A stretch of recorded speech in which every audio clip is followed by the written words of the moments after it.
Dave, John, Shane, Chad,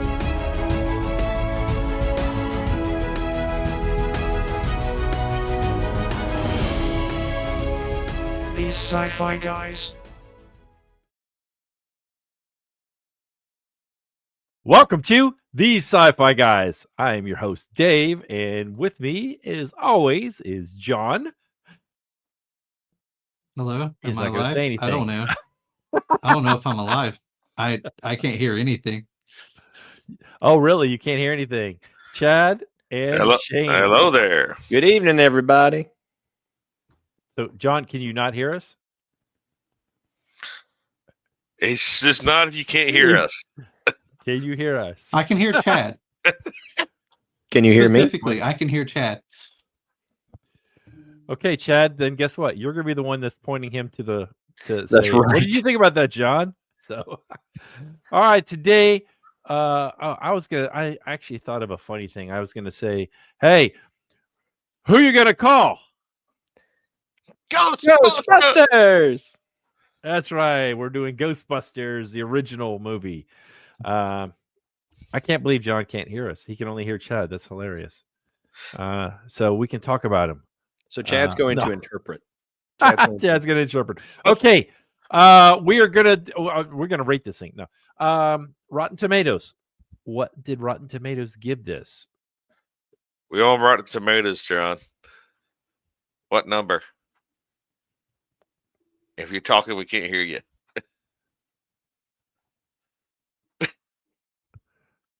And he dropped out. All right. Okay. Chad, what was Rotten Tomatoes? What do you think? I say about 60. Okay. Shane. I'm going to say this one was a little higher. I'm going to say 67. 67. John, can you hear us? Yes, I can now. Oh, okay. Hey, perfect. Rotten Tomatoes, what did they give this movie? 78. You are the winner. They Oh, gave it a 95. Whoa. Holy cow. That I'm is shocked. huge. Yeah. That is a huge number. That's wild. I can't believe it was that high, really. I mean, it was a can't good either. movie. I can't either. But, Rotten Tomatoes is not known for giving up their good stuff, No, they're not. That's true. That's true. So, all right, let's move this around because since Shane picked this movie, we're going to let Shane go with the questions. All right. First question. So Ghostbusters mixes comedy, horror, and sci-fi all in one big thing. What do you think made this combo work so well, and how do you think it shaped future genre blending movies?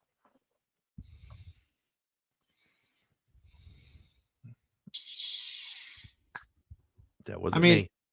I was gonna say I don't think it was the first necessarily, but it was definitely one of the better at the time to combine it, especially at least the comedic elements along with more serious undertones. I think that that was one of the first, especially like overall. I mean, I know like Star Wars and some earlier films had touches of it, but for it to be front and center, I think it did an extremely good job at that. In terms of shaping future movies, I definitely think, I mean, Ghostbusters is synonymous with a lot of other, even just sci-fi films, and there are so many throwbacks to it that I think is telling of its legacy. And so I definitely think it's there and it exists and it's wonderful and it influenced culture through time, which I don't necessarily think they would have thought when they first made it. No, I agree with you. I think when they first made it, they were just like, hey, how can we have a fun movie that's got a touch bit of scariness to it? I wouldn't say horror genre. I mean, just because, Supernatural. yeah, kind of supernatural, but it was fun. It was out there. If you think about it, movies in the 80s weren't they were either comedy, sci-fi, action. Those were like your three big things. Rom-coms kind of came in the beginning of the 90s is Mhm. when that all started coming to be. I mean, there was still some, but it really wasn't a big genre. Westerns at this point were pretty much had gone on the wayside. Mhm. So you had science Mhm. fiction, comedy, horror really started in the 80s. So you could probably say horror. And then I forget what the fourth one is that I just said earlier, just a second ago. My mind's gone blank. But they did a good job mixing pretty much all the genres. If they could get it in there, they had it in there. I'll be interested to see how we all rate this later on. Mhm. Just because, I mean, we're talking it's 2025. This was done in 1985, right? So that's Mhm. 40 years ago, and to answer your question, Shane, about how did it shape Mhm. genre blending? Mhm. I think it was one of the first. I think it was the one that laid the foundation to say, yeah, this is how you do it. I mean, the Avengers kind of did it the same way. Mhm. That's how they did. They kind of mixed comedy with the seriousness, and this one had a little bit more comedy than it did the seriousness, but Yeah. the outcome was very serious. So Mhm. I agree with all that. Just because you miss serious, you miss comedy. You had Bill Murray you have his quirky little one-liners in there coming, and he's also tried to act serious in this, but he was very good what he did, and that's what brought this film what it was. Because if you put any other four main characters or what they were, even they might have pulled it off, but they would be trying too hard, and the skepticism mixing with the comedic and one that I'm afraid, but I'm gonna be the daredevil and try to go do this and try to overcome his fear. All what sold Mhm. this movie. So the movie was good for what it was, and when it came out, yeah, it was stuff out there, but it wasn't done like this, and that's changed what people thought of. Hey, I can mix in more comedy to lighten this load, to that way it's not as, oh, I'm gonna make a horror film, but I can throw some comedy and make it a little bit softer. yeah, I think one of the ones that really took after this was, what was it called? Um, Into Darkness, I think it is. The oh, Mm. let me look it up. Shane, you give us yours. So really and truly, I think y'all kind of hit the nail on the head. I think that it, as John said, it definitely wasn't the first, but it kind of did it. I don't know if I can say the best, but it did it really, really well. And I think that one of the things we'll talk about later on when I'm actually rating it, I'll talk about some of the reasons that I think that. But yeah, I think it blended very well and kind of gave a good blueprint. Now, moving into the second question. So, one of the things this movie does is it pits science versus supernatural. So, do you think it leans more pro science or leans more pro supernatural or somewhere in the middle? Supernatural. That's how I think of it. Just because I mean, when they, by the way, I was thinking of Army of Darkness. Okay, yeah. That's who I was thinking. It's kind of that dark comedy, but it still had a little bit of horror in there, a little bit with Mhm. Bruce Campbell. That's what I was thinking of. Actually, he took basically Ghostbusters and kind of just went to the next level with it. Mhm. Is kind of what I was thinking.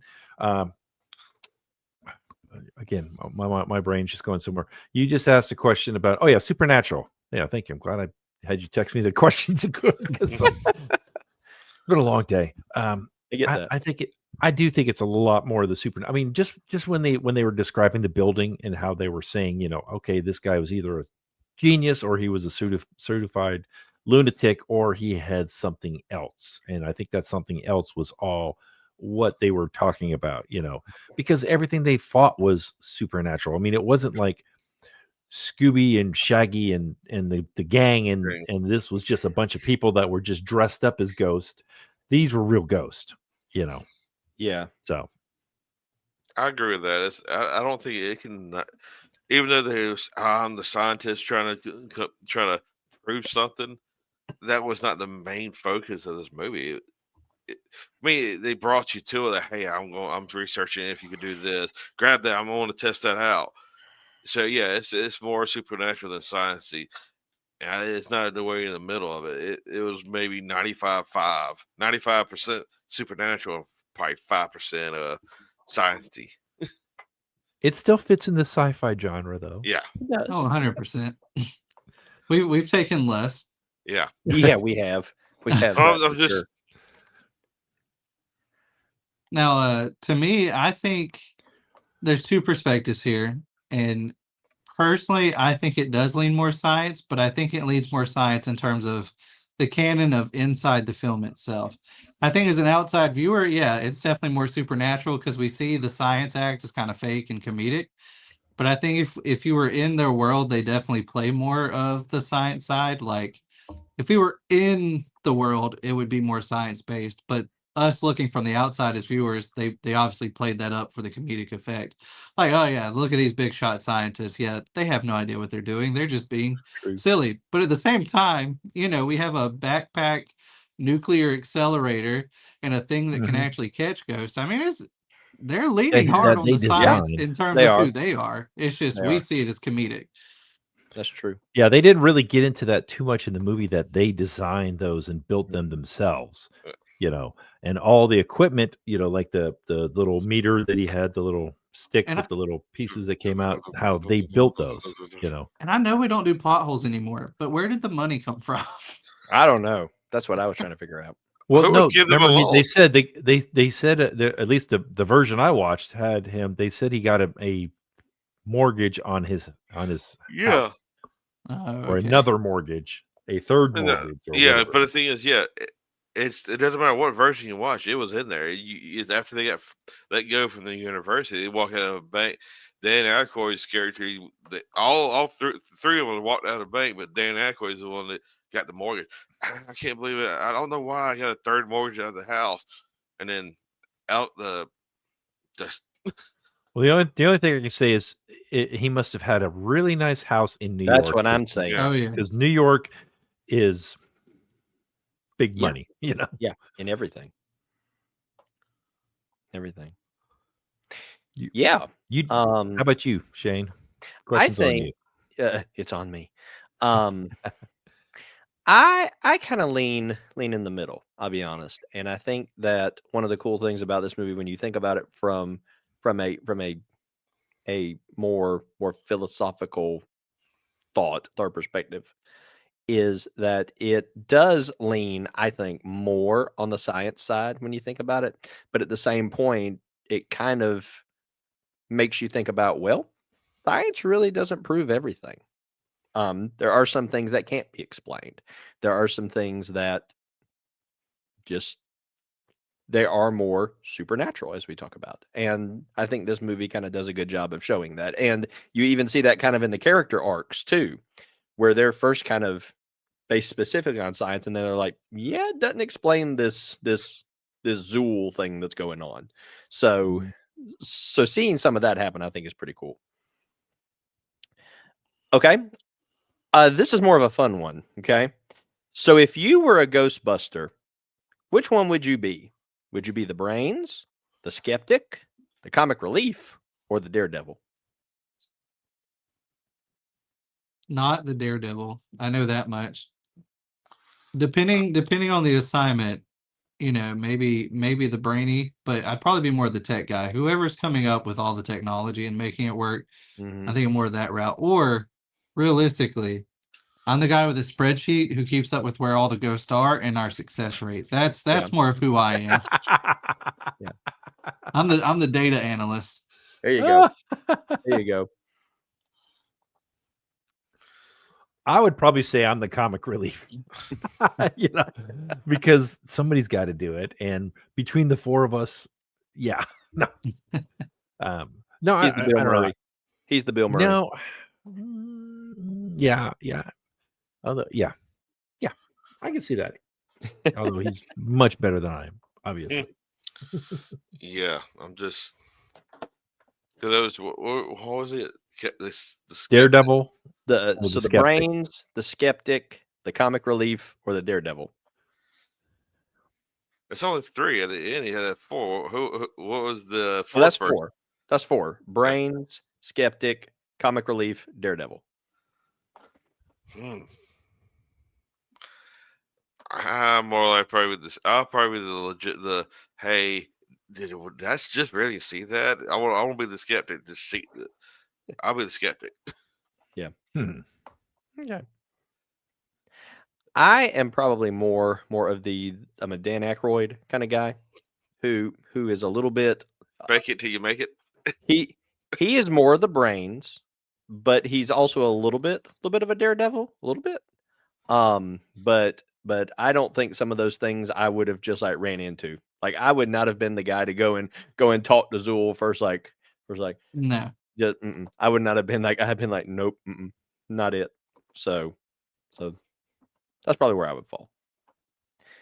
All right, now a music question because we have to have one. Ray Parker Jr.'s theme is instantly iconic. What makes it perfect for this movie?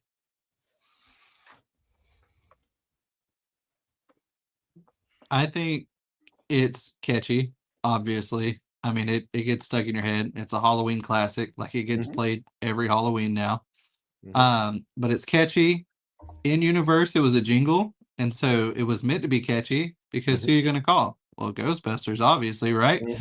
Yep. All right, that gets you it stuck in your head, but that's what a jingle was meant to do, and that was very big in the Yes. 80s as well. And so I think it serves its purpose in canon. It gets stuck in your head out of canon. It's very 80s, it's very vibey, and it's just great all around. And it works as its own song, albeit however repetitive. It is still phenomenal and played. So, I mean, I think it just does extremely well because it's catchy and it worked in canon while not being obnoxious. Yeah, I mean, it was fun. I remember going to this movie in the theaters in '85. I was a teenager and just loved it. Of course, everywhere anytime it was on the radio, you wanted to crank it because it was so upbeat. It was so fun.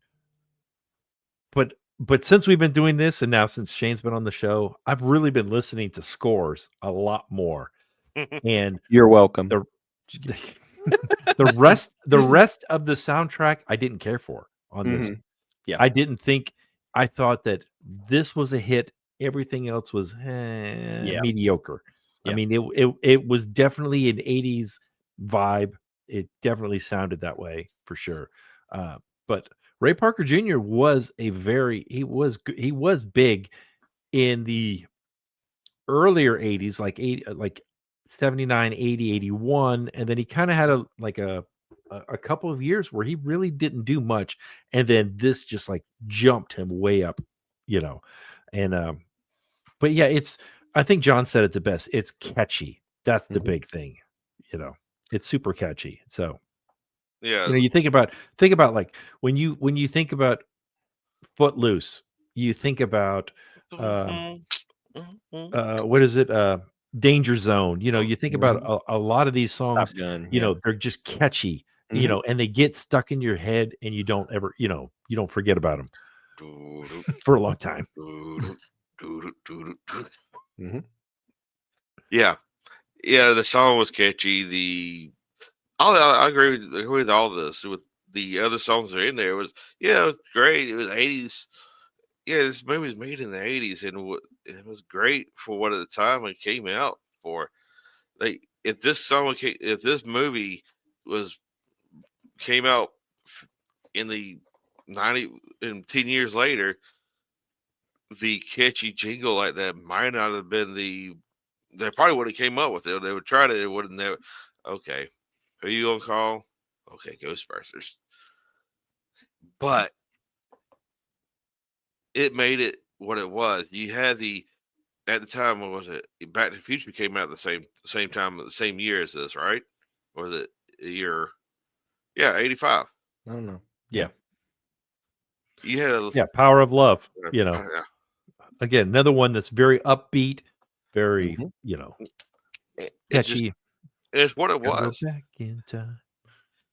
And even we watched Ready Player One, and they made hints at the DeLorean, the Ghostbusters, Ecto One. Ecto One, all the iconic '80s movie they brought into that movie because of what it was at the time. This song made the movie what it is too. Because you hear the song, you know what everybody's jamming to. Everybody's gonna be, who are you gonna call? They be singing along. They might not say they're not, but they are. So yeah, great score, great music. So Yep. Totally agree. I think that when you think about what this movie is, it's a blend. It is not horror, it's not action, it's not comedy, it's a bit of everything. And I think that this song even does that. Okay.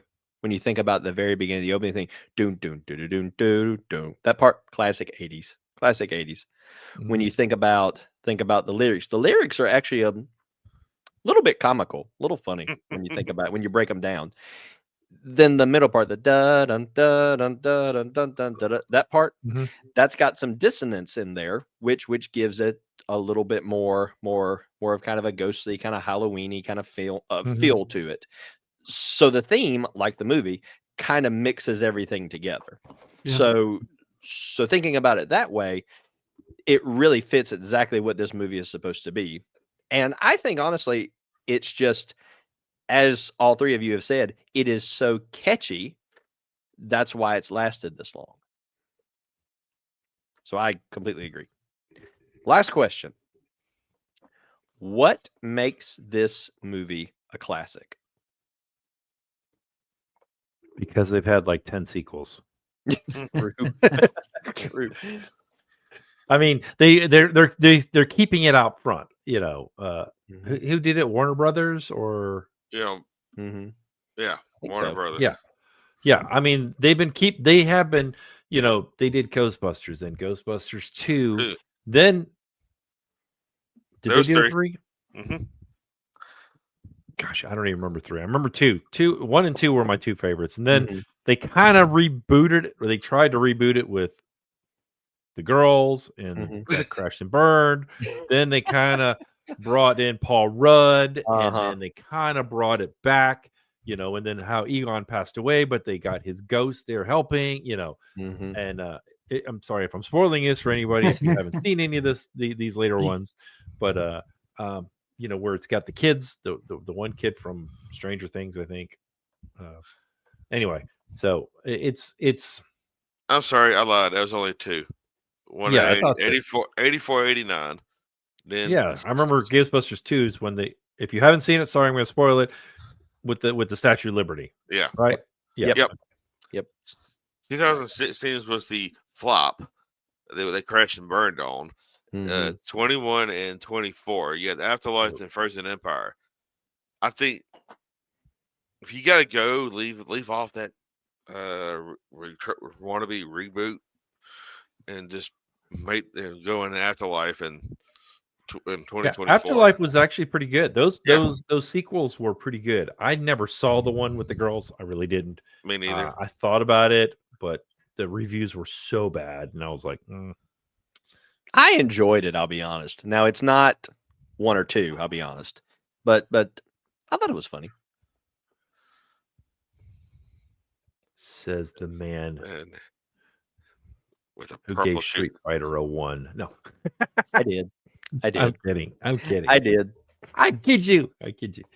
Okay, where are we at? All right, we're at this part of the show where we are going to rate this.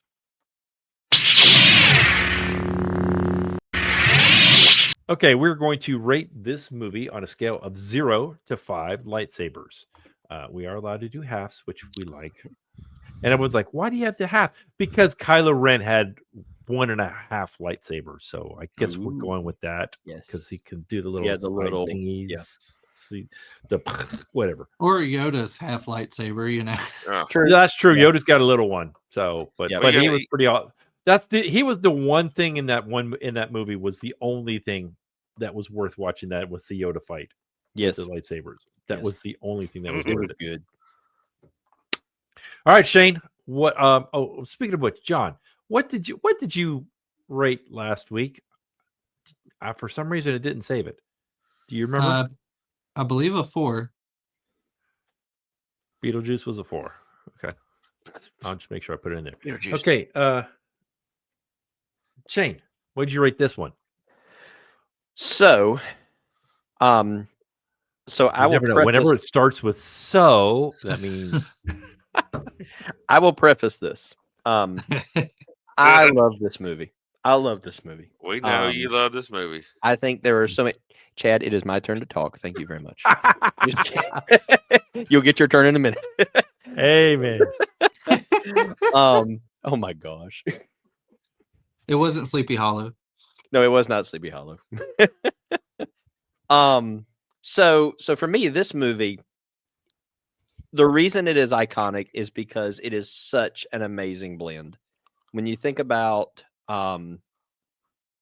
it's great storytelling, the characters were amazing, the actors they picked for it, spot on. You couldn't have picked any better ones. When you see their character arc going through, they have great character arc. I think it blends very well. The comic relief keeps it from getting too dark, especially when you're getting into kind of the Zool character and everything. That it had the potential to go really, really, really dark, but the comic relief and the one-liners are fantastic. But it really kept it to where you did not have to be on edge all the time. And I just think it did a great job with it. I think it did a great job of mixing everything together. Of course, the theme is iconic. This one to me is probably one of my favorite quote unquote action horror, I guess is the genre you put in. I don't know. Movies. I just think it's done so well. Characters are great, music's great, plot is amazing. So I give this a solid 5. 5. Okay. Oh, thank you. I'm sorry. I was just Googling on how, because before I noticed whenever I would switch over to the spreadsheet, my face would get like really bright because it was all white. And I was like, how can I make Google Sheets into a dark mode? So, all right. Now I have a dark mode. So that way it's not blasting me. Okay, Chad, how about you? Well, this is a great movie. It deserves being in the top echelon of our ratings. But still, what we watched and how we go, the score is great. I'm going with a 4 on this one. Solid.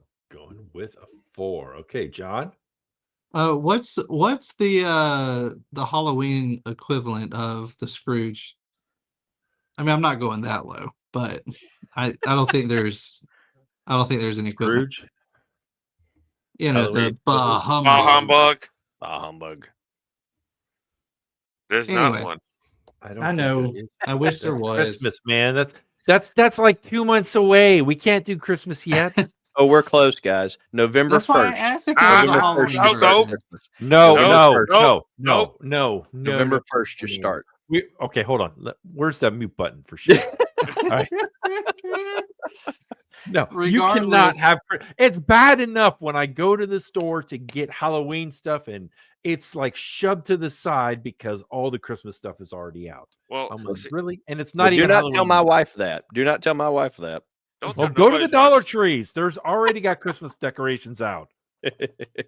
Yeah, go to Hobby Lobby. They've been had it out 2 months ago. Fair. Yeah. So it's not like it's not there. But I get it, Shane, that you want something to cheer yourself up on the loss from this weekend. Hey, we didn't play. He's So talking I mean, about this- we're this- playing Georgia this weekend. yeah, Florida's Gators playing didn't Georgia. play, so that's a victory. Is what I said. And I was gonna say if you try comparing the two this year anyway, but we're not talking football. Let somebody else talk football. That's another podcast. Yeah, exactly. I make one comment about Scrooge, and somehow we land on Georgia, Florida. I know. How did we I get know. there? How did we get there?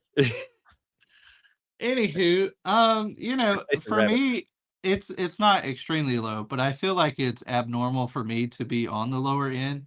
But I think I'm actually in full agreement with Chad. I think it's a solid 4. Just to me, although it became an icon and influenced pop culture so much, I don't think it's the same quality as a lot of our other 5s, even for the time period it was made. Like, even placing it in context, I don't think it quite meets that same quality that I've rated other movies at a 5, but I definitely can't go lower than 4. Mhm. And so for me, it just lands equal there with Beetlejuice. It's just a nice solid 4. Good movie all around. Just have to love it to love it, That's fair. Yeah, Beetlejuice kind of threw me for a loop too, because I rated Beetlejuice a 4 also. I'm probably going to have to rate this one a 4, even though I want to do a 3.5. I can't say Beetlejuice was better than this movie because My it wasn't. exact problem, Dave. My exact problem. The main Fair. problem, I'll be honest, the main problem I had with this movie was Bill Murray. I got tired of him very early on. And I'm like, dude, okay, we get it. You're the star. Because I grew up on Dan Aykroyd. I love Dan Aykroyd. All right. Yes. People used to say I looked like Dan Aykroyd. All right. I don't anymore because I'm all gray and old and everything. But I've always liked it. And I just thought that if it's the Ghostbusters, it should have been a little bit more even between at least the 3 of them at the beginning, but it was super heavy. Bill Murray, even at the end when they all got the Stay Puft Marshmallow all over them, you notice Bill Murray had hardly any on him. So I'm like, okay. So yeah, I really wanted to go just a little bit lower. Plus the special effects were Rough. slightly rough. But they were the 80s. So so that's why I'm trying not to raise my voice because I know my grandson's right over there sleeping. So, so yeah, I'm going to give again. It's to me, it's equivalent to Beetlejuice. It really is. They both were fantastic. Kind of the spooky, goofy. Because we're here. We are at the end of October. We wanted to do some. We kind of threw out our entire October playlist that we had originally planned because we had a horror movie in here. We had actually 2 horror movies in here. And then we had these last 2. And it just kind of, things got pushed back, and so it just didn't work out. So, but I think ending on Ghostbusters is a really good way to end October. It was fun. It was a fun movie, Mm-hmm. Hey, there's 4 Ghostbusters. There's 4 of us, Yeah, there you go. And so yeah, it was an enjoyable movie. We've only got, man, this year is flying by. We've only got really about a month left of pods that we're gonna do. I'm not gonna say any of them because they change all the time. So we kind of got rid of that of, hey, next up, unless we are absolutely sure we're going to do it. So but yeah. Anyway, if you guys didn't notice, I've got my These Sci-Fi Guys shirt. Came in the mail. Merch. Yeah, right there. The link will be in the description block. And anyway, we appreciate all you guys listening to us. And until next time. Crash and burn. These Sci-Fi Guys is an independent broadcast and is not affiliated with this movie or TV series. We would love to hear from you. Please contact us by leaving a comment below or by emailing us thesciFiGuys@gmail.com. Like, subscribe, or share this podcast with someone else who enjoys some science fiction.